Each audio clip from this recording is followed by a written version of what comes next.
want to go to some of the questions that I had gotten beforehand through LinkedIn and other mediums. All right. Oh, so we talked about in that initial interview, in that phone screen, we don't want to dig into salary, benefits, PTO. When would you bring those up in process? Then I'll let you lead, and I'm going to come in behind you. Sure. Yeah. I think for your focus as an interviewer, if you're problem solving, like says here, let's figure out how do you crush the beginning? Like let's not worry about the logistics, pay, all the things. Then make it more like where as if you're the serious one, you're the boss, and you need clarification because you need to have enough respect for yourself to drive that clarification and not be so worried about like, okay, is this going to get me shot down because I'm driving clarification about the logistics of the role. So when it does come time to like clarify salary range, PTO, time in, time out of office, those things, like I would handle that as if like, okay, here yes, I'm looking for the opportunity. I'm looking for this, but I need to be real clear too what my expectations are. And so that way, in a way I would phrase it is actually using the word expectation, say, hey, what is your expectations of someone that's on your as far as hours in office, and using the word expectations, you can start to hear like what is the current expectations of the team, and you can strike note. If there's a difference between what you expect and what they expect, clarify it right then. Like, okay, well, here's what I usually expect to have as far as my situation. If that is that acceptable for you and your team. So just drive it to resolution. And so there's not these lingering things after the call, because if the worst thing is you hang up the call and you're like, oh, wait, I never asked that. So now I'm going to go through the rest of this and get an offer, accept. Then I'm going to throw out this question at the end and that I know could probably be a deal breaker. Like, don't do that to everybody. Like, don't do it to yourself and don't do it to them. Because then you're just going to you're going to have this feeling the whole time like, well, I know when they find out about this, then the whole thing might be out. Like, don't do it. Let's clarify it during. And this is, I would say the timing of that is after you've gone through the majority of the skill set evaluation, whether or not it's going to be the right skill. Because if you already booked the call and you're there and they're there, for your own sake, practicing going through the whole interview and dealing with the skill set piece of the interview and the personality piece of the interview, that's great. If they are talking and speaking with you, hopefully either you and their HR person or you and the recruiter have already clarified that at least the big bucket of expectations are similar for our salary, time, time in, time out of the office, any of those big chunky things. Hopefully those are aligned, but don't start off your interview with first thing out of your mouth is like, hey, what's the pay for this job? Like, or what's the PTO like? Like you don't start there. You start there with the problem solving, because also another thing too, maybe they'll have flexibility for you versus other folks, or maybe there's more flexibility for this particular role. But they need to get to know you first and understand your experience level before they can offer those types of things up. I'll speak kind of on the back end of that. I agree with everything Clint just said from a broader scopes perspective. But one thing I always tell people is, going into a conversation, obviously find out, is this the job for me? Is this the company for me, et cetera? Making sure that you're aligned in those areas first. The thing that I would say as far as compensation, and people don't realize how effective their interview process can be toward getting them that higher range of compensation, maybe even more than what they thought they were going to get in the beginning, because of how well they present themselves throughout the process, because of how well they demonstrate their knowledge, et cetera. So use that time, use that period to really get to know the role, let them know you.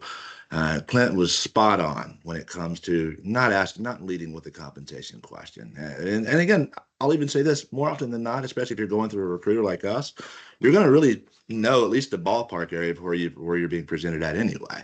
So if you go in there with the mindset, well, now's my time to negotiate from the jump versus actually getting to know the role, the company, the hiring manager, et cetera, you're not doing yourself any favors. Use that initial period to know the role, know the company, know where your fit is, and then fill the gaps from there. But yeah. Well, let me ask, because I think pay transparency and talking about pay is becoming less Learning. taboo generationally. Like I'm very open about my compensation. And I've had candidates do this, if a recruiter is reaching out to you or you're talking to them, would you recommend or advise saying, hey, just before we move any further, with respect for your time, I'm targeting something in the X to Y range. Is that comparable to what you're looking for? Just so I'm not looking for six figures and they're offering $20 an hour. Well, I sorry, a hot take on that. You have to be careful about who you're talking about your salary with on which call, because sometimes you could have four different people you interview, and only one of them will actually be privy to everyone's salary on the team. And so you don't you want to make sure they're introducing that topic first, Sure. before divulging all that information of what your expectations are, because sometimes it might be a future teammate, and I've seen where that could cause some drama or cause some Right. misalignment. So if it's HR, I would bring it up because they should know all the salary bands for all of it. But as you're going through different stages of interviews, be kind of cautious. Like, who do you bring that topic up to? Make sure it's if they're bringing it to you and they're asking, and a default question too.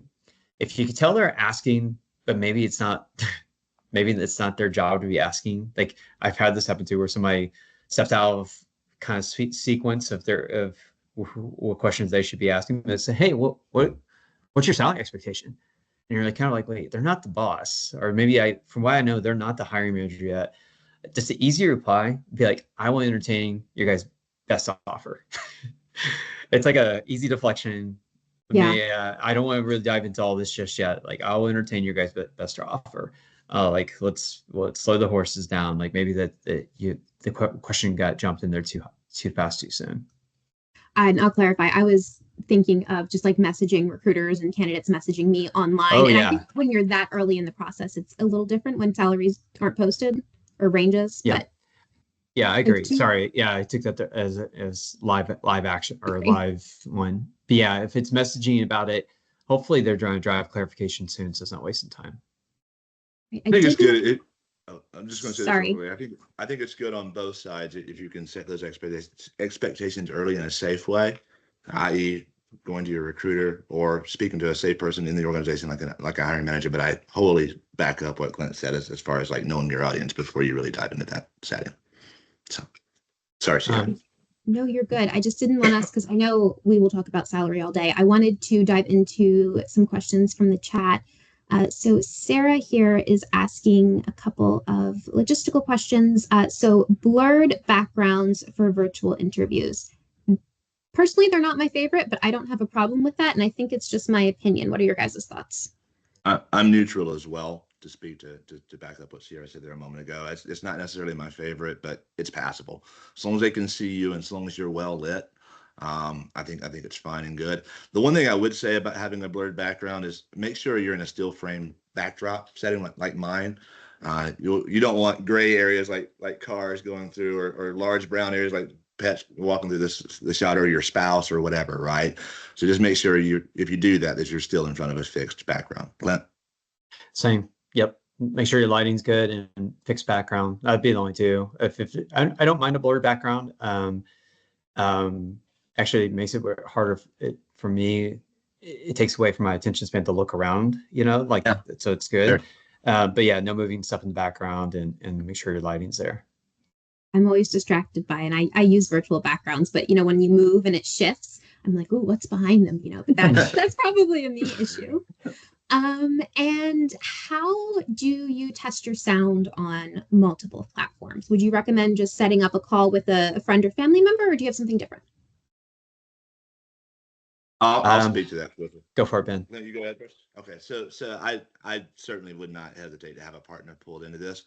If you need to call it, you're set up with a friend or a spouse or what have you, so that you can go through the testing phase of it. That's fine.